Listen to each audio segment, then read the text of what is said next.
எல்லாருக்கும் வணக்கங்க. தைப்பூசத்துக்கு எல்லாருமே பூஜைக்கு எல்லாரும் ரெடி பண்ணியிருப்பீங்க. நானும் பார்த்திங்கன்னா பூஜைக்கு தேவையான பூ எல்லாமே பார்த்திங்கன்னா இன்றைக்கி ரெடி பண்ணிகிட்ருக்கேன். ரெடி பண்ணிவிட்டு பூஜை ரூம் எல்லாமே க்ளீன் பண்ணி வச்சுட்டேனுங்க. நாளைக்கு காலையில் பிரம்ம முகூர்த்த நேரத்துலேயே குளிச்சுட்டு நான் என்னோடய விரதத்தை ஸ்டார்ட் பண்ண போகிறேன். எல்லாருமே பிரம்ம முகூர்த்த நேரத்தில் எந்திரிக்க முடியலன்னா எந்த நேரத்தில் ஸ்டார்ட் பண்ணுறது அப்படிங்கிறீங்க.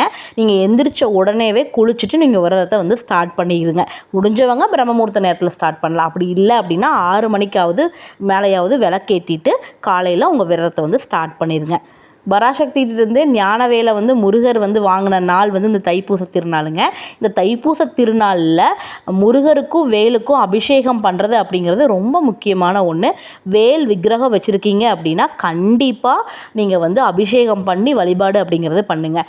வேல்மாறல் படிக்கிறது, வேல் வழிபாடு பண்ணுறது அப்படிங்கிறது தைப்பூசத்தில் பிரதானமான ஒன்றுங்க. நீங்கள் கிட்ட வேலு விக்கிரகம் இல்லை அப்படின்னா சாமி ஃபோட்டோ வச்சு நீங்கள் பூஜை பண்ணுங்கள்.